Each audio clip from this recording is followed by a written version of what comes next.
태극 사랑방을 시작하겠습니다. 19대 대선 무효에 대한 이야기를 조금 더 하겠습니다. 지금 2017 수 54로 우리 태극 사랑에서 지금 대선 무효, 선거 무효 이거 소송을 제기했고요. 2017 55에서 그 안동데일리 측의 그 서석구 변호사 그쪽 그 모임에서 대선 무효 소송을 거기도 제소했습니다. 그래서 그쪽이 상당히 활발하게 움직이고 있습니다. 그래서 제가 이제 그쪽에 콘택트를 해서 알아본 바로는 제가 이제 걱정했던 게 이제 한 달이 지나면은 투표함을 서각할 수 있다 이렇게 돼 있다는 거 아닙니까?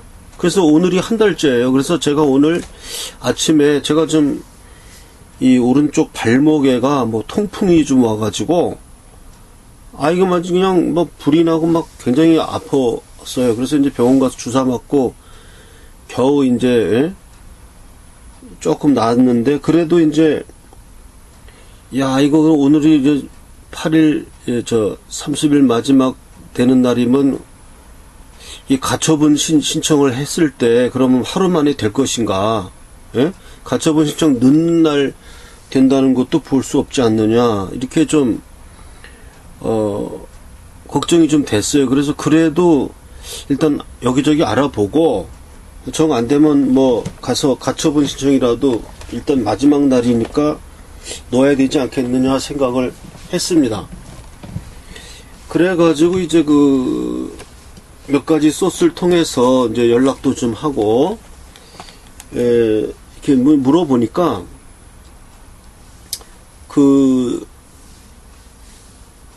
수 55 측에서 공개할 수는 없으나 소장이나 이런 거를 이제 재판에 관계된 것이니까 공개할 수는 없으나 그 내용을 이제 설명을 해 주더라고요. 그래서 내가 이제 걱정된 걸 물어봤어요. 증거 보존 절차를 다 어떻게 신청 다 했냐 그러니까 다 했다고 합니다. 예, 아무래도 그쪽에도 이제 변호사 팀들이 다 있고 그래가지고 이렇게 공개적으로 밝히지는 않지만은 소장에서 대선 무효의 주장과 함께 무효를 증거할 수 있는 투표함을 일단 동결시켜야 된다는 취지의 증거 보존 절차를 다 했다 이렇게 전달해 주더라고요. 그래서 그러면 다행이다, 안심이다 이렇게 얘기를 했는데 어떠한 방식으로 증거 보존을 했는지 그거는 제가 조금 의문은 좀 가집니다. 아직도. 왜냐하면 6월 5일날 소장을 제출하면서 날짜가 이제 7일, 8일 이틀밖에 없는데 그거를 제출해서 과연 이게 됐을까 하는 좀 일말의 높아심은 들지만은 그쪽 설명을 들어보면 7일, 8일 내로 증거 보존 절차를 다 마쳤다는 겁니다. 그래서 투표함은 동결이 되었다. 이런 설명을 제가 들었어요. 제가 확인하진 못했습니다. 또 이거는 소송 자료 소장 내용이고 이런 거기 때문에 남이 이걸 볼 수 없는 거예요. 그래서 설명만을 듣고 됐구나. 그래서 일말에 이제 안심을 좀 하게 되었고요. 일단 증거 보존이 되면 약간 여유는 있습니다. 그래서 저도 이제 그럼 조금 이제 오전에 이제 알아보고 아침에 이제 병원에 가서 이제 주사도 좀 맞고 이러고 와서 이제 좀 다리가 통풍이 좀 약간 통증이 조금 이제 가라앉더라고요. 주사 맞고 그랬더니. 그래서 그럼 이제 목발이라도 짚고 쩔뚝거리면서 좀 가야 되겠다 해서 이제 가려고 하면서 대법원에 가서 이제 증거 보존 절차를 나라도 해야 되지 않냐. 그래서 가처분 신청하려면은 이게 가처분이란 게 이게 공탁금이 많이 들 텐데, 이 될까? 아니, 그래서 이제 그 안동데일리 쪽에 이제 물어본 거예요. 알아보니까, 나름대로, 증거보존을 다 돼 있다. 이런 얘기 듣고, 아, 그러면 뭐 일단 안심이 된다. 그래서 일단 오늘은 제가 좀 쉬었습니다. 대법원에 안 가고. 그래서 그런 식으로, 이제 이 대선 무효 소송을 진행될 거고요. 또 하나의 또 그 소식통에 의하면은 정미홍 측에서 이 소송을 뭐 이렇게 하고 있다는 어떤 그 이야기는 들었는데 확실한 내용은 모릅니다. 그 내용은 모르고 어쨌든 제가 이 2017수 54 우리 태극사람 거하고 2017수 55 그 안동데일리 소속구 변호사 이쪽은 확실합니다. 제가 확인한 거니까. 또 그쪽 분 관계자들하고 이야기 많이 나눴어요. 예, 그래서 그분들하고 상당한 협조를 하게 되고, 저도, 나름대로, 그냥 미력 하나마 제가 생각하는 바 그런 증거 전환의 법칙이라든가 이런 걸 많이 이제 이야기하고, 예, 도움을 서로 주려고 합니다. 그래서 우리가 이 19대 대선 무효 이 소송이 금방 끝나진 않을 거예요. 그리고 대법원이 뭐 그렇게 협조적으로 나올 것 같지도 않지만은 그래도 일말의 사법적 양심을 기대해 봅니다. 대법원이 우리나라의 헌법 수호의 마지막 기관이죠. 마지막 기관이라고 할 수 있는 대법원의 우리나라의 어떤 그 장래를 맡기고 싶은 그런 일말의 기대를 가지고 있습니다. 그래서 저는 우리가 이제 인치대 마련을 다 하고 그래서 이 소송을 해 나가면서 이 소송 자체를 이기려고 노력도 해야 되고 저는 우리가 이제 소송 당사자가 되었으니까 이 소송 진행 자체를 우리 프라이버시를 별로 내세우지 않고 우리 이제 앞으로 7월 초 6월 말에서 7월 초에 발간되는 우리 태극사랑 그 칼럼을 통해서 19대 대선 무효의 지금 사법적인 진행 과정과 만약에 어떤 부조리가 있다면 그 부조리 내용도 다 신문에 고발하고 그 신문에 고발하는 게 더 힘이 있어요. 왜냐면 활자화돼 갖고 종이로 찍혀 나오면은 그게 이제 돌아다니기 때문에 이 유튜브 방송하고는 얘기가 안 됩니다. 유튜브 방송은 게시자들이 다 내려버릴 수도 있고 문제가 생기면 내려버릴 수도 있고 이런 불확정성이 있지만 신문이란 거는 활자로 돼 갖고 배포해 버리면 그다음엔 그걸 내려버릴 수 있는 방식이 없지 않습니까? 그래서 그거는 얘기가 달라요. 그래서 신문에다가 이런 사법적인 문제가 있다면 다 고발할 것이고, 그리고 저는 이 소송을 해 가면서 어떤 이런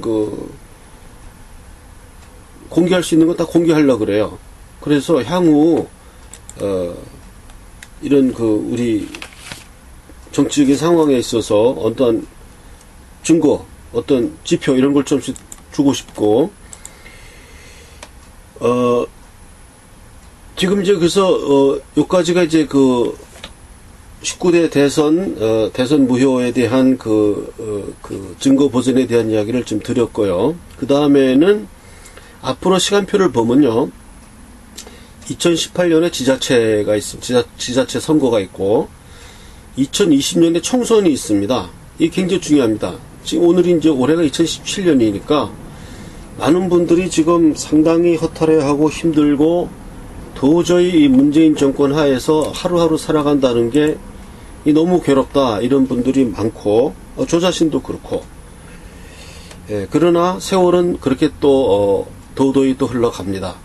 2018년 금방 옵니다. 여기서 지자체에서 우리가 압도적인 승리를 하면 분위기는 엄청 달라집니다. 우리는 지금 단결해서 제가 새누리당, 한국당에 대한 어떤 논평은 먼저 번 동영상에서 제가 한 바가 있어서 또 반복할 필요는 없고요. 하여간 그러한 방식을 통해서 2018년 금방 옵니다. 내년이죠. 지자체 선거에서 압도적인 승리를 하고 여세를 몰아서 이제 우리가 그 보수 우파가 이렇게 무너지지 않는다는 거를 한 번은 우리가 실수했지만 두 번 실수 안 하고 우리 태극사랑도 많은 역할을 하고자 지금 움직이기 시작했고 지금 조직도 갖춰져 가고 있고 여러 가지 지금 뭐 신문 뭐 이런 식으로 해 나가고 일조를 할 겁니다. 그래서 2020년 총선을 우리가 압도적인 승리를 하면 좀 섣부른 판단이 될 수 있을지 모르지만 총선에서 우파의 압도적 승리는 곧바로 대통령 탄핵 사태로 이루어질 겁니다. 지금 대통령 탄핵이 지금 거론되지 않는 이유는 뭐냐 하면 정권 초기의 그 위상도 있지만 일단 국회가 우리가 우파가 지금 뭐 어림도 없지 않습니까? 과반수도 안 되는데 과반수는커녕 3분의 2는커녕 과반수도 안 되는데 무슨 수로 탄핵을 주도합니까? 근데 2020년에 총선에서 압도적인 승리를 해서 우리 우파가 한 160석 차지하고 국민의당이 한 40석 차지해 버리면 그 200석을 넘게 되는 거거든요. 그렇게 되면은 이 대통령 탄핵 사태로 이것이 이어질 수가 있습니다. 지금 문재인 정권 들어오고 나서 지금 한 여러 가지 일 자체가 이건 국가의 그 정체성을 흔드는 사드 설치 반대하는 이런 것부터 해가지고 뭐 북핵에 관련된 문제, 미사일 문제, 뭐 전교조 문제, 또 하여간 뭐 하나 건건 전부 이게 지금 탄핵거리예요. 그래서 우리가 2018 지자체와 2020 총선에서의 승리가 중요합니다. 그러면은 정권 3년차 들어가는 거니까, 저희들은 4년차에 탄핵을 몰아쳤지만 3년차에 탄핵 전국으로 들어섭니다. 지금 우파의 울분이 지금 극에 달했어요. 하늘을 찌르고 있기 때문에 어떻게 해서든 이 지자체 선거 승리하고 총선 선거 승리하면 곧바로 탄핵 국면으로 들어갑니다. 그래서 제 나름대로 이게 좀 뭐 맞는 얘기인지는 뭔지는 모르지만 제가 조원진 그 의원에 대한 이야기도 했고요. 또 한국당에 대한 이야기도 했고요. 뭐 홍준표를 포함한 거기에 대해서는 더 많은 논란이 있어야 될 것입니다. 제가 너무나 많은 항의도 들었고 또 양비로를 원래 안 하다 보니까 자꾸 이렇게 결론이 나오게 되고 그러다 보니까 반대하는 분들에게는 항의를 받는 일이 있었는데요. 제가 생각하는 것이 뭐 맞는지 틀린지는 모르겠는데 제 나름대로 상상의 나래를 펴고 상상의 날개를 펴고 생각했던 바를 좀 이야기한다면 현실성이 얼마나 있을지 모르겠습니다만은 지금 우리 정치가의 현실에 있어서 굉장한 어떤 격동의 시대가 지금 벌어졌고 지금 우리 우파 내에 사람이 없다 이런 얘기도 있고 해서 제가 생각한 2020년에는 이제 대선이 있는 거죠. 제가 생각한 좀 엉뚱한 생각이 될지 모르지만 저는 이인재 의원을 우리 토픽으로 좀 올려야 되지 않을까 생각을 합니다. 예. 이인재 씨는 굉장히 젊은 나이에 김대중, 이회창 대선전에 끼어들어가지고 완전히 삼천포로 빠지게 만드는 그런 역사의 오명을 씻을 수 없는 사람이 되었어요, 이인재 씨는. 그런데 이번에 이인재 씨가 대선 후보로 나서면서 TV 토론이라든가 정규제 TV에 나와서 어떤 정체성을 보여줄 때 보수 우파로서 정말 이분은 하자가 전혀 없더라고요. 사상적인 기반이나 이런 그런 면에서 강인함도 있고, 그러나 이제 이분에게 씌워져 있는 그 굴레는 김대중, 이회창 그 당시 대선에서 씻을 수 없는 오명을 남겼다는 거. 이게 이분의 굴레고 이분의 한계인데, 저는 이분에게 이제 하나의 그 면죄부를 타낼 수 있는 어떠한 그 기회가 왔다. 저는 그렇게 생각합니다. 그래서 지금 그 조원진 후보가 만약에, 저는 조원진 후보도 상당히 역동적으로 나와서 자신의 과오를 인정하고 깨끗하게 인정하고 새누리당 그 재건, 새누리당의 어떤 그 혁신, 좀 뭐 대선 과정을 통해서 많은 그 지도부의 뭐 정광용이다, 정광택이다 뭐 이러면서 여러 가지 많은 문제점이 노출됐지 않습니까? 그래서 그런 것들이 일소되고 정리되어야 합니다. 그래야만 새누리당은 어떠한 전국의 주도권을 잡을 수 있는 것이고, 저는 그러한 전국의 주도권을 새누리당이 잡아가는 과정에 필요한 사람이 이인재 씨가 아닐까 난 그렇게 생각합니다. 이인재 씨가 그러한 과거의 오명에도 불구하고 이번에 보여줬던 어떤 그 보수 우파로서의 그 적통성은 충분히 보여줬다고 생각합니다.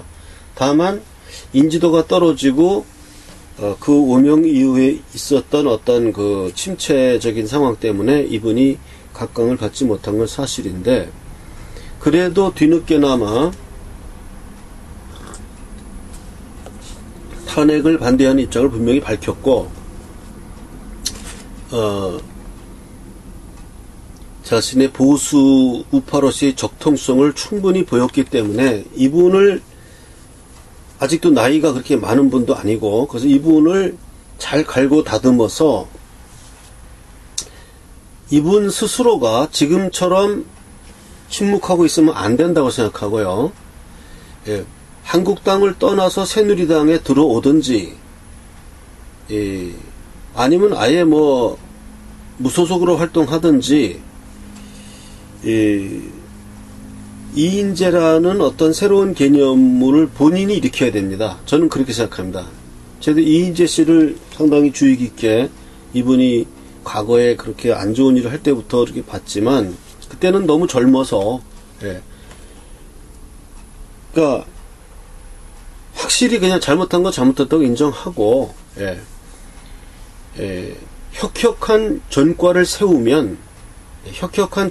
세우면 다시 재등장할 수 있지 않느냐. 그리고 그런 사람이 필요하지 않느냐. 현재 보수 우파의 진영에서 지금 젊은 사람들 측에서 뭐 나온다는 거가 지금 조금 저는 요원해 보여요. 다 뭐 좌파적인 눈치 보기에 뭐 남경필이다 이런 사람들 보면 완전히 그건 뭡니까 그거. 어떤 뭐 논리적인 무슨 근거도 없고, 우파인지 좌파인지도 잘 모르겠고, 무슨 공유다 이러면서 또 그쪽의 개념 어디다 빌어다가 억지로 쓰고 이런 사람들은 도저히 젊다고 하는데 안 되고요. 더 새로운 사람이 나오기를 기다리면서, 이인재라는 그래도 우리가 타다 남은 그 동강이 잘 태우면은 불꽃이 일어나지 않겠느냐. 저는 그렇게 생각합니다. 그리고 그러려면 이인재 씨 본인이 굉장히 역동적인 모습을 보여야 한다고 생각합니다. 우리 보수 우파가 지금 야당으로 지금 됐고요. 야당의 선방에 서가지고, 하다못해 우리 정 안 되면 우리 태국 사랑의 대선 무효 소송이라든지 아니면 소속구 변호사 측에 그 대선 무효 소송에 거기에 관여하시든지 해가지고 어떠한 그 발군의 아주 변모된 보수 우파의 그 적통의 모습을 보여준다면 저는 이분에게 새로운 장이 열릴 수 있고, 그렇게 된다면 우리나라의 그 자유민주주의를 위해서도, 아주 다행스러운 일이 아닐까. 아주 소심스럽게 제 나름대로 자유로운 상상력을 동원해서 이인재 씨를 제가 이야기를 했습니다. 과연 저 혼자 꿈을 꾸고 있는지 그건 모르겠는데, 그 근거는 다만 지나간 대선에서 이분이 보여주었던 어떤 그 보수 우파와 자유민주주의를 신봉하는 그런 모습을 보면서 상당히 저는 호감을 느꼈어요. 예. 물론 그분이 과거에 정말 씻을 수 없는 그 대선에서 그거는 정말 용서가 안 됩니다. 용서가 안 되는데, 예, 용서가 안 되는 것만큼 2배, 3배 노력을 한다면 용서를 받을 수 있지 않을까. 그런 생각이 났고, 지금 그러한 상황이 우리 보수 우파에게 닥쳐왔기 때문에 이 혼란을 정돈하는 그 한 사람의 역할을 이분이 난 할 수 있는 역량을 갖고 있다. 이렇게 보고, 뭔가 눈에 보이는 그런 공을 이분이 좀 세우기를, 설령 공을 세웠으나 결과적으로는 그렇게 중책을 맡지 못하게 되는 일이 일어난다 하더라도 그것까지 각오하시고, 그거는 본인의 과거 때 본인에서 비롯된 일이라고 봐야 되니까, 그거는 본인이 각오하시고, 오로지 나라를 위한 마음으로 분연히 일어나서 우리가 하고 있는 이 싸움에 동참해 주시기를 저는 진심으로 바랍니다. 이상입니다. 태극신문에 대해서 문의하시는 분이 있어서 답변합니다. 태극신문은 우리 보수 우파를 대변하는 정론지를 지향하고 그것을 목표로 처음에는 주간이나 2주간 정도로 발행을 시작하면서 나중에 점점 사세가 확장되어 가면 매일 신문을 목표로 지금 발간할 계획으로 있습니다. 이를 발간하기 위한 태극사랑 주식회사를 설립하였고, 거기에 대한 주식을 한 주당 500원에 주식 참여자를 모집하고 있는 것입니다. 태극신문을 창간하기를 희망하시는 분들은 태극사랑 주식회사의 국민 참여 주식에 참여해 주시면 되는 것입니다. 태극사랑 주식회사의 은행 계좌번호를 알려드리겠습니다.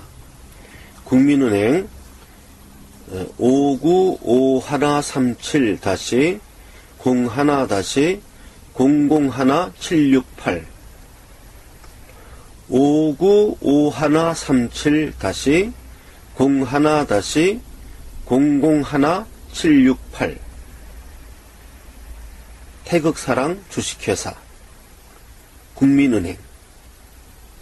국민은행 태극사랑 주식회사 5951-01-001-768 이 계좌로 입금을 하시고 한 주당 500원이니까 한 주당 500원입니다. 그러면 100주를 사면 5만원입니다. 그건 계산은 알아서 하시면 되고, 자기가 원하는 액수를 송금을 하시고 저한테 전화 또는 문자로 성함, 보낸 액수, 주소 이렇게 문자로 보내주시거나 전화로 알려주시면 제가 그것을 확인하고 입금이 되면 제 핸드폰에 바로 뜹니다. 누가 얼마 입금했다. 그게 뜨고 주소는 안 뜨니까 주소를 알려줘야 됩니다. 내가 누구고 얼마를 보냈고 주소가 어떻게 된다. 주민등록번호를 공개하고 싶지 않은 분은 안 알려줘도 됩니다. 이름하고 주소만 있으면 주주명부에 특정이 되니까 그건 관계없고요. 주민등록번호 알려줘도 괜찮다 싶은 분은 알려주셔도 괜찮습니다. 네. 그렇게 해서 문자 또는 전화를 주시면 제가 우편으로 주식 명의 개서, 태극사랑 주식회사 대표이사 인 도장 꽝 찍어서 보내드리면 그것이 자신의 그 주식 명의 개서가 됩니다. 저의 전화번호는 010-5300-7901입니다. 제 전화번호는 010-5300-7901 010-5300-7901 개인 계좌를 알려달라 그래서 알려드리겠습니다. 새마을 금고 3904-09-0139-429 스위프트 코드를 말씀드리겠습니다. 스위프트 코드는 CZNBKRSE입니다. 스위프트 코드, 국민은행의 스위프트 코드입니다. CZNBKRSE입니다. 제가 늘 얘기하는 그 계좌에서 국민은행 595137 그 계좌 있지 않습니까? 이 계좌로 해외에서 송금하려고 하는데 스위프트 코드를 몰라서 송금이 안 된다고 저한테 연락이 왔어요. 그래서 제가 은행에 알아보니까 국민은행의 스위프트 코드는 CZNBKRSE입니다. 그러니까 요거를 알아셔서 요거를 스위프트 코드를 치면은 해외에서 송금할 수 있다고 합니다. 오늘 제가 알아서 방송합니다.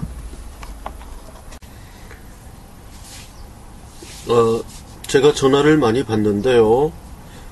꼭 저를 만나서 이야기하고 싶은 분, 또 자기 요즘 많이 어렵죠. 생활하는 게 어렵고 전국도 어렵고 뭔가 하소연하고 싶고 이런 분들은 좋습니다. 어떤 용건도 좋고 중요하든 중요하지 않든 우리는 자꾸 만나는 것이 중요하니까 저한테 전화로 연락을 주시면 만날 장소와 시간을 정해서 만나도록 하겠습니다. 제 전화번호는 010-5300-7901 010-5300-7901입니다. 연락 주시면 제가 시간과 장소 서로 만나서 이야기를 하도록 하겠습니다. 태극신문 구독 신청을 받습니다. 태극신문을 구독하고자 하시는 분은 구독 희망 의사를 제 핸드폰 010-5300-7901로 문자로 자신의 성함과 주소, 구독을 받아볼 주소, 그리고 전화번호 이렇게 문자로 제 핸드폰 010-5300-7901로 보내주시기 바랍니다. 태극사랑 합창단 모집 공고입니다. 태극사랑 합창단의 연습 시간은 토요일 11시에서 1시에 합니다.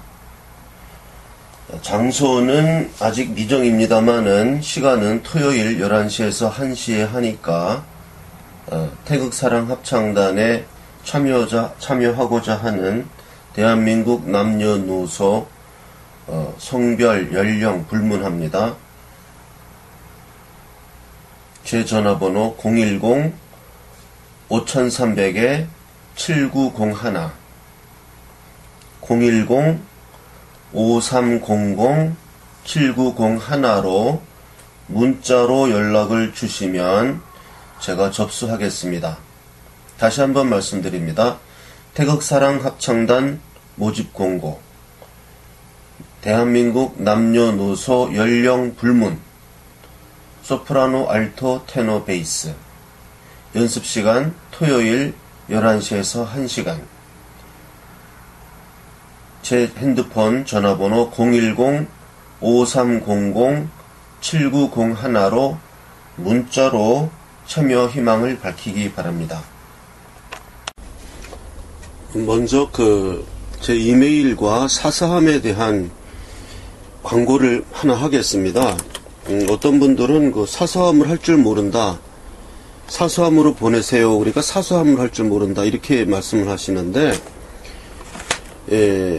이메일은 무엇인지 아실 거고요. tenor88@naver.com으로 이메일을 보내시면 이메일로 보낸 것도 문서의 효력이 있어요. 그거를 제가 예를 들어서 어떤 분이 저한테 이메일로 보내면 그걸 내가 출력을 하면 그건 이제 이메일 주소가 딱 정해지니까 그거는 확정 문서로서의 효력이 있습니다. 그러니까 고발장 또는 진정서 또는 진술서 어떤 내용이든 좋습니다.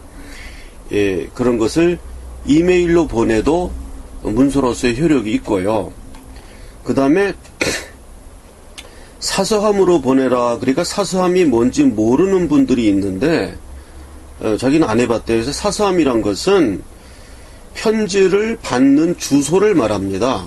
보통 우리가 집 주소로 보내면 그 집에 사람이 없을 경우에는 딱지를 붙여놓고 갔다가 3번 배달이 안 되면 그대로 반송되거든요. 그런 걸 막기 위해서 사서함을 내가 우체국에 개설을 하면 편지가 그 우체국 사서함으로 오는 거예요. 이 주소.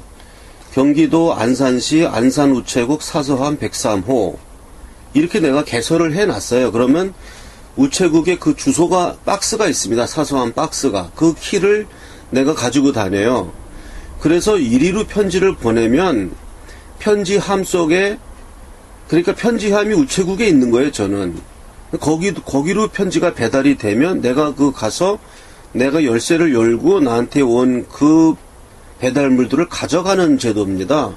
그러니까 아주 편리해요. 그러니까 내가 집에 있든 없든 항상 우체국은 받으니까요. 그래서 이 사서함이라는 게 특별한 제도가 아니고 그냥 주소를 말합니다. 외우기도 좋은 거예요. 안산우체국 사서함 103호. 그러니까 사서함이라는 것은 편지를 받는 주소를 말합니다. 그 주소를 특별히 사서함을 하라는 특별한 개념이 아니고 이리로 편지를 보내면 됩니다. 경기도 안산시 안산우체국 사서함 103호 태극사랑 주식회사 앞 이렇게 편지를 보내라 이런 뜻입니다. 해외 동포 깨서 저한테 문자를 보낸 분들도 계십니다. 태극신문 주식에 참여하고 싶은데 해외에선 어떻게 해야 되느냐 이렇게 문자를 주신 분들이 있어요. 그래서 해외에 있는 분들한테 제가 문자로 답변을 보냈는데 갔는지 안 갔는지 모르겠고요. 이게 해외에 있으면은 지금 의사소통이 좀 이게 국제 전화로 해도 또 못 받는 경우도 많고 하니까요. 해외로 계시는 분이 이 태극신문 주식 참여를 하시기를 원한다면 먼저 한 주당 500원으로 계산해서 참여하실 금액을 국민은행 595137-01-001768 태극사랑 주식회사 국민은행 595137-01-001768 태극사랑 주식회사 계좌로 입금하시고 이메일이나 이런 거가 좀 서투르시고 그러면 제 이메일 문자도 잘 안 되고 그러면은 그냥 편지를 보내세요. 해외 편지로. 주소는 대한민국 경기도 안산시 안산우체국 사서함 103호 그리로 태극사랑 주식회사 앞 이렇게 해서 편지를 보내세요. 다시 한번 주소를 알려드리겠습니다. 대한민국 경기도 안산시 안산우체국 사서함 103호 태극사랑 주식회사 그리로 전화가 아니라 편지를 보내시고, 본인이 그 답장을 받을 주소를, 외국 주소죠. 외국 주소를 거기다 써서 이 사서함으로 보내시면 제가 그걸 받아서 처리하겠습니다. 제가 뭐 하는 사람인지 또 궁금해 하시는 분들도 있고 그래서 제가 성악가예요. 테너입니다. 그래서 제가 그 연주했던 동영상 하나를 같이 편집해서 올립니다.